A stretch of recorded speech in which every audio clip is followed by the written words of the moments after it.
I'm Eric Barnes with the Daily Memphian, and welcome to The Sidebar, a weekly show on the community, arts, culture, and more.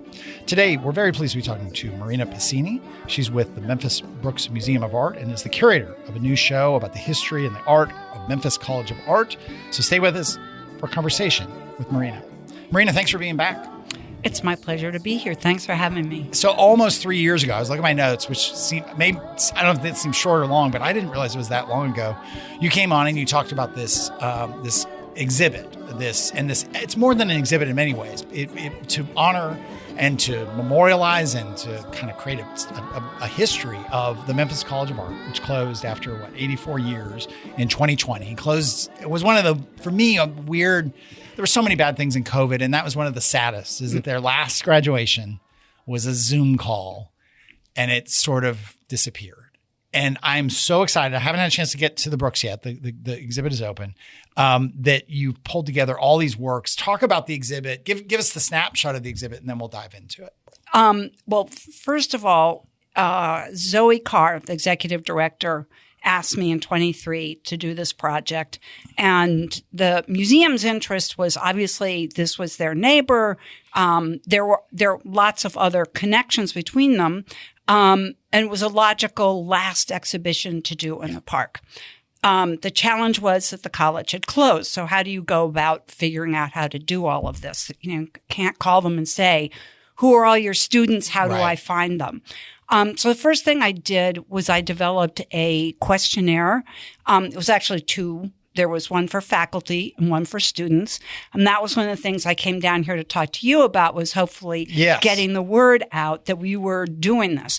So the questionnaire was on the museum's website, and we got over 290 submissions, which I think is great. I mean, part of the reason that we were so successful is that it's like the mafia, all the former MCAers. It is. So they shared with their friends and colleagues, not just across the country, but around the world, about the project. So we got really great submissions.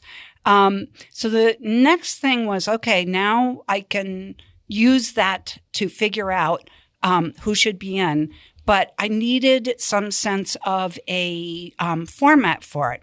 So I happened to be at a talk over at Rhodes College. Joel Parsons had organized an exhibition, and two of the artists, D'Angelo Williams and Tommy Ka, were having a conversation. Now, they were both photography graduates from the college, and they both kept talking about Haley Morris Cafiero, their teacher, and how important she was to them. So I walked out of there and said, okay, well, that's how I'm doing this. It's going to focus on mentorship, and I'm going to create groupings with a faculty member and 1 to 4 of their students. So then I did a deep dive into the questionnaires, which had, who were the most influential teachers, who were the most, inspiring students, and pieced it together that way. So there are 90 artworks in the exhibition, and almost every single one of them has anywhere from 1 to 4 of their mentees.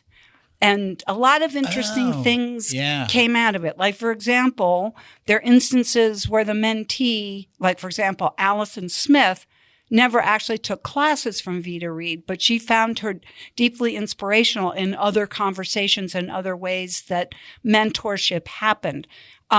The other thing that I absolutely love, that wasn't a surprise to me, but I think will be to some of the visitors, is that the media that the faculty member worked in doesn't necessarily translate into the kind of work that the student makes. So a great example is Burton Callicott, who was hired in the school. Has an earlier history, but it officially opens in 1936. He's one of the earliest faculty members. He and Dorothy Stern were hired in 1937. And, they sort of start this legacy of professors who come and are there for decades. And they're not only important within the college, but they have a huge significance in the community. They just are like pillars, not just of the art community, but of the city. Anyway, so he's paired with Yvette Roberts. Now, she was a painting graduate, but she stuck around for another semester to take a class for Murray Reese on photography so that she could shoot photographs of her artwork. Well, she moves to New York, and lo and behold, she becomes an internationally recognized rock and roll music photographer. I could have chosen, I can't begin to tell you how many extraordinary photographs, but the one I chose was very specific to Memphis. The Sex Pistols. God, sorry, I had a senior moment. No. Yeah. So the Sex Pistols were in town. It was part of that ill-fated U.S. tour, and I can't remember the was venue. Was it the Antenna Club? Or was it? This was something that was on Union Avenue that now there's like a Taco Bell or something underneath. Yes. It'll come. Yeah. Somebody's going to mock us for not remembering, but yes, I know what you were talking about. Keep going. So she talked about how hard it was to shoot that picture because the floor is bouncing up and down. She's smushed between all of these people because it's this amazing event that everyone wants to be at. And then the lighting. They're not lighting this club for pictures. No. And it's a staggeringly gorgeous photograph of Sid Vicious that's just brilliant. Anyway, so that's, she's one of his mentees. Randy Hayes, this absolutely fabulous painting. I have trouble describing it because it's made – he uses his own photographs and then cuts them down into smaller elements. So the whole painting is actually, I don't know, like 30 different squares that he pins up on the wall and paints. I'm doing a terrible job of representing this. But the point is, it's not a traditional painting the way that we're thinking about, somebody like Burton Callicut.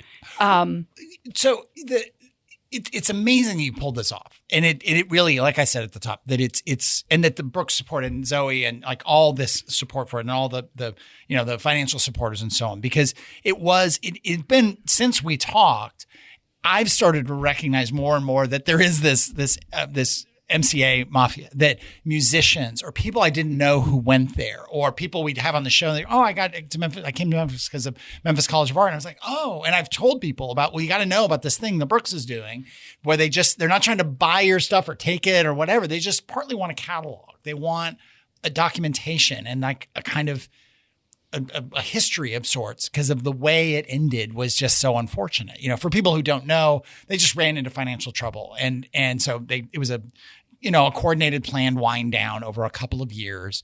And then just that in the Memphis College of Art, again, for people who maybe have lost track, it's where the Metal Museum is going in now, which is also a great sort of rebirth for that building at the least, right? In an appropriate use and so on and so forth.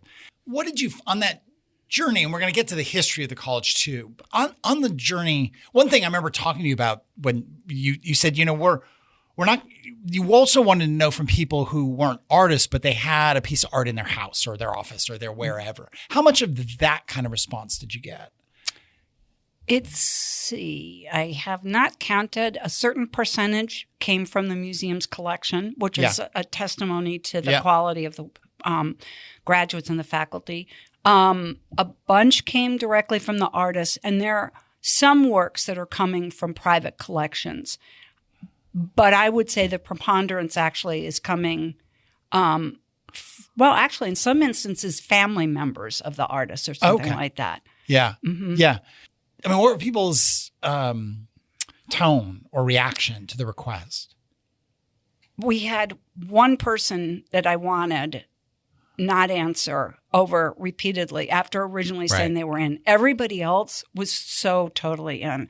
I mean, this was a labor of love, not just on my part, but also on the part of all the people who are lending work for the exhibition, for all the lovely people who I interviewed, who gave me information, and obviously on the part of the museum, to celebrate. You're absolutely right. It was tragic that the school closed that way. And the one nice thing at the opening reception, a large number of the students came back. I mean, some percentage live in town, but there were people who were flying in from New York, despite the fact that there was that storm and their flights got delayed. And it was Adrian Durand, who taught there, described it as a family reunion. And it was just so fabulous. And I've been in a couple times giving tours, and it's so obvious that they're MCAers and their friends and family going through and celebrating, which is great. This is the exhibit runs through September as the museum gets ready to move from Overton Park to the new facility downtown in 2027. There's a catalog. You were nice enough to bring a copy. So people should go and they should see it. There's a catalog that also kind of works as a history of the place. Is there, and like you said, the Brooks seem to be the Memphis Museum of Art or Memphis Art Museum. I said it backwards. Has a bunch of Memphis MCA work, but is there anything coming out of this, do you think, that will be like periodic reunions or future exhibits or just something that continues to mark the history? Or do you hope, not that you will necessarily do, you had retired from the Brooks, came back to do this, and you were joking before we started about re-retiring soon. You did something for the Dixon recently and all that. But do you see like a momentum to sort of try to figure out a way to keep that history alive beyond this one very important and big exhibit? Well, I'll tell you this, a couple of, I would say maybe 5, I can't remember at this point, 7 of the works that I originally selected from the museum's collection for inclusion in the exhibition, I lost because the curators had decided they wanted to include them downtown.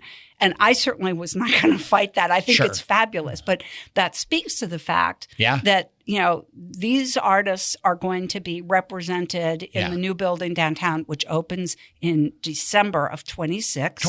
Okay, thank you. I said that wrong. And I envision that they will continue to collect work by artists who either taught there or were students there, and that they will continue to be interwoven into the exhibitions in the building. And one last thing. The college, when they paid off all the debt, there was $400,000 left. It went to the University of Memphis, and there is a Memphis College of Art scholarship that will be there in perpetuity for art students. I mean, so there's a way that institution continues to live on. Yeah.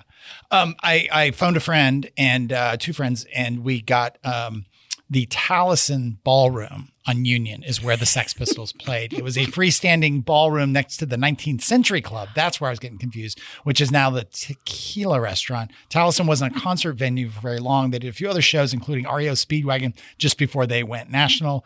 Taliesin was the name of the music booking company that also had an office there, a room in the back with a couch, etc. That is not ChatGPT. That is Bill Drees GPT, and a friend of the show, Bill Drees, who as quickly as I could type and hit send on that, I could see him typing all of this. That's Bill Drees for you. So there we go. But let me do a quick housekeeping. We'll come back. We'll talk more about the history and talk about all the exhibit and so on. Again, the exhibit is at the Memphis Brooks Museum of Art. It is the Memphis College of Art, 1936 to 2020, an enduring legacy. And we're here with Marina Pacini, who was former, you retired, in 2018? 19. From the Memphis Brooks Museum of Art as chief curator and curator of American art, I assume, after 18 years there. So again, though, a little bit of housekeeping. I'm Eric Barnes. Remind everyone this is The Sidebar. It is on WYXR 91.7 every Thursday at 11:30. It's focused on the community, arts, culture, everything in between. It's not just a radio show, though. It's one of many podcasts we do at the Daily Memphian, including our morning podcast, the AMDM, hosted by Mary Casciola, our editorial director, and Natalie Van Gundy, who is sitting next to me and produces all of our podcasts, as well as many voices of many of the reporters, Bill Drees, Jody Callahan, who also chimed in on the Sex Pistols by Slack here as I'm talking, and many other reporters and contributors to the Daily Memphian on the AMDM 5 days a week. We also have our Memphis Grizzlies podcast with Chris Harrington and Drew Hill, which is very focused on the future and the draft and all things future Grizzlies. And our food podcast, Soundbites, hosted by Holly Whitfield. That also airs here on WYXR every Thursday at 11. We also produce the podcast version of Behind the Headlines. Behind the Headlines is the TV show we produce every week with the folks at WKNO. All of our podcasts are on the Daily Memphian site, as well as iTunes, Spotify, YouTube, or wherever you get your podcasts. We are soon, in the coming weeks, a month or so, we'll start doing all our podcasts one by one. We'll be adding video to them so you can see me talking and messing up and taking notes and texting Bill Dries to fill in facts that I don't know. And eventually all of them will be a video podcast as well. WYXR is nonprofit, listener-supported radio. So if you're not a supporter, if you're not a member, consider becoming one. If you become a member, you get all kinds of benefits. You can do a one-off donation. You can do that at wyxr.org or go download the WYXR app. It also includes archives of our shows and all the shows on WYXR, including the music shows. You have cool archives of various sets from all the many DJs that participate. If you are not a paid subscriber to the Daily Memphian, do consider becoming one. Paid subscriptions pay for half of what it costs to put out the Daily Memphian, the largest newsroom in the region. Almost 40 people in the newsroom, another 10 people, 15 plus contributors. Advertising pays for another 25%, and then fundraising. We are a nonprofit, and fundraising, if you want to become a paid subscriber and a donor, we appreciate that very much. That's what makes the Daily Memphian possible. Coming up on the show next week, we have the relatively new, I think he became the CEO of the YMCA of Memphis and the Mid-South last summer, Bill McLaughlin.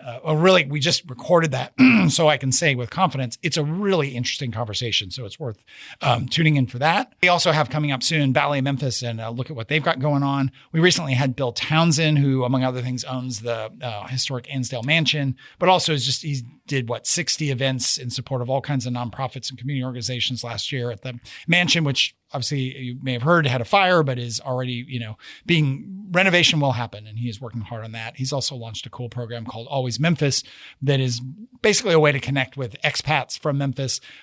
Bill lives part-time in LA. He's going to do it in New York. He's going to do it in San Francisco and other cities where he's just kind of connecting with people who have a connection to Memphis.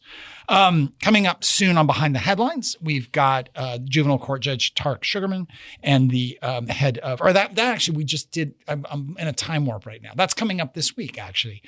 Judge Sugarman and Anthony Alexander, who heads up Shelby County Corrections. We also have Paul Young, Mayor of Memphis, coming up soon. We've got some election coverage for local elections, and we've got U.S. Attorney Mike Donovan. Recent shows include Shondell Ryan from Downtown Memphis Commission, Steve Mulroy, Brent Taylor, the Memphis Shelby County School Board members, all of that, which you can get those past shows at the Daily Memphian, WKNO, YouTube, or wherever you get your podcast. That, Marina, was a lot of words.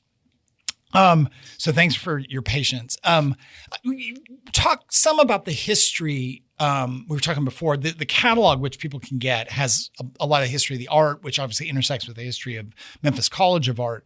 To start, how much did you know about the history of MCA before you started? Were you really well versed in it, or did you learn a lot of unexpected things? I knew a little bit about it, but I was completely entranced with the part that comes before 1936.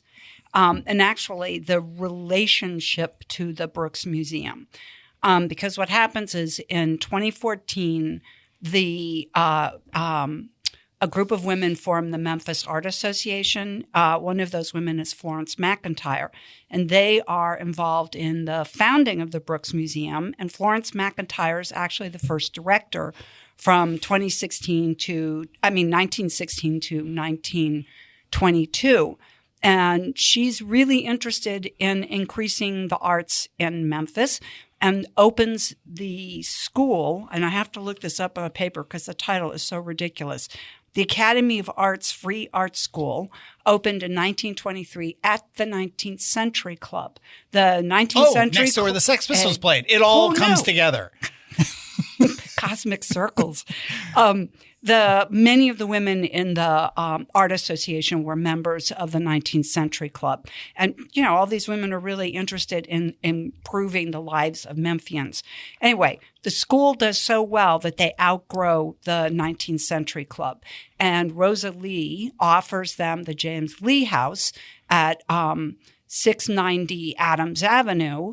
Which I believe is now owned by Bill Townsend. This is all part of the Star Chamber connections. No, that's a different one. He's got a different one. So close. We can't tie everything. Let's just say it is. Well, facts don't matter anymore. I'm sorry. Keep going, Marina. Leave that in. she moves the school there and is told that if it's successful and grows in 1929, it'll be gifted to the city and to the school. And during this whole period of time, she's really a fascinating character. She's running around. Well, she's not running around. She's sitting at her desk corresponding with the dean of the Rhode Island School of Design and the president of the Art Students League in New York. All of these people involved in the national conversation about who, what, where, and how art education is supposed to happen. And, she's got this whole model of how she wants this school to grow. They're going to bring in the most professional artists. They're going to eventually get to a point where they can offer degrees. It's very forward thinking. And what's great is in 29, the school does in fact flourish. The building is gifted to the city and to the school. And, the city starts paying money towar's the support of it. I mean, wow. How often does that happen? That's amazing, actually. Yeah. Yeah. And you've got all these business members who are interested, and a lot of it is the understanding that this kind of education in the work will improve the workforce in the city of Memphis. Anyway, 1934, she hires George Oberteufel, who taught in Paris studied and taught in Paris for 20 years. And in 1936, he and a couple of the other faculty members are really upset that she's too controlling in how they actually teach the individual classes. So they walk out. Most of the students walk out. And lo and behold, the next thing you know, that fall, the Memphis Academy of Arts is founded. The city moves the funding from the James Lee Memorial Academy of Art and gives it to the Art Academy. But that it's completely developed on that model that she had established. So without her and that, there would not have been a Memphis College of Art. Anyway, and, really great things and bad things happen to them over time. They eventually move into the James Lee Academy building. They get accreditation. And the buildings are in such bad state that the state of Tennessee takes accreditation away from them, which is why they the city sells bonds and builds what ends up being named Rust Hall. Yeah. The story goes great. Goes from there. With all sorts of growth, expansion, people coming from across the country, around the world, as opposed to just from the surrounding states. But then, beginning in the 1970s, not surprisingly, the city starts pulling back its support, which continues to happen. It's one of the things that ends up causing the closure of the school. And then in 1985, the name is changed to the Memphis College of Art.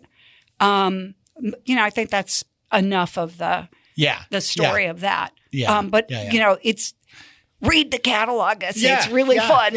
Where can people get the catalog at the museum? Oh, yeah. Right, of course. Okay. And again, we said it was going to be on through September.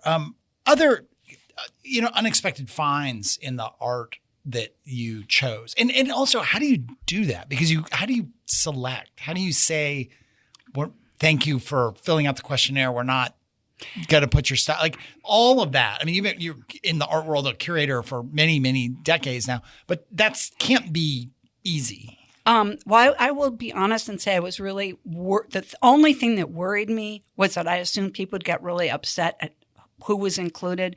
But I think this model of the focus on mentorship, and nobody's making any claims that these are the best, that, nobody else rises to the occasion. Yeah. This is about that issue of mentorship. And I did it based on what the students said about which faculty members and the faculty member about which students. So I described this as a co-curated exhibition between me and the faculty and graduates at the college. Yeah. And then and the other big one for me was that I wanted to make sure that every single decade was covered, all the media were covered, that it represented the diversity of everything that happened in that building. That's really very cool. I love the idea of, I think people get so hung up on best, like that it's just kind of an art, and it's an artificial construct. Is it the one that sold for the most, or is it the one that has had the most written about? And like, I mean, there are bests, and so on, but it also really it's a statement of the obvious, but it also honors the legacy that the College of Art was a teaching institution. And so that's really very, very, very cool. A couple of minutes left here. The exhibit, I noticed this in the fine print somewhere. The exhibition is presented as part of the 2026 Tennessee Triennial for Contemporary Art. What is that? There is this Tennessee Triennial. It happens across the state. And because, the Brooks has been involved in the past, and because this has, contemporary artists and art in it, they were able to connect as opposed to having to do a separate special exhibition to participate in this. And I'm sorry, that's the best I can do. Fine. No, that's great. There's more than I knew. Okay, so L. Perry's written about it. Okay, that's great. In the Daily Memphian. The other, if people are listening and they think, well, wow, I missed it. I didn't know that you put that call out. I have this piece of art. My son or daughter or brother or sister was a student there and is now working in art and so on. Is there an outlet for that? For this, should they call you, or you're retiring, so you don't want that phone call? Yeah, you don't want that phone call, which is fine, But that I'm still kind of focused. I'm not trying to put it all on you, but it's part of that. Like, where is that home for the future and the legacy? And maybe there isn't one. Well, not me, for the simple reason that I don't work there anymore. Now, that doesn't mean they shouldn't reach out to the museum. All museums depend upon gifts, and really terrific things come through the doors via gifts. Yeah. Or sometimes, if they find something that they've been looking for, it's a purchase. I can't speak to that, but it's not as if my not being there means nobody's interested. Yeah. The fabulous Patty Lee Daigle, who's the new chief curator and curator of modern and contemporary art, I'm sure will be interested in hearing from people who have some great stuff for her to look at. We had you on the show before, and we normally end by asking what was your first concert. But tell me again, what was your first concert? Oh, you don't know what? No, I do remember, but I was hoping you'd ask me my last one. I'm going to ask you the other one too. It was Jethro Tull was the first one that I remembered. See, I love that. I love the repeat of the Jethro Tull. And where did you see him? Italy. Oh man, wow, Bologna.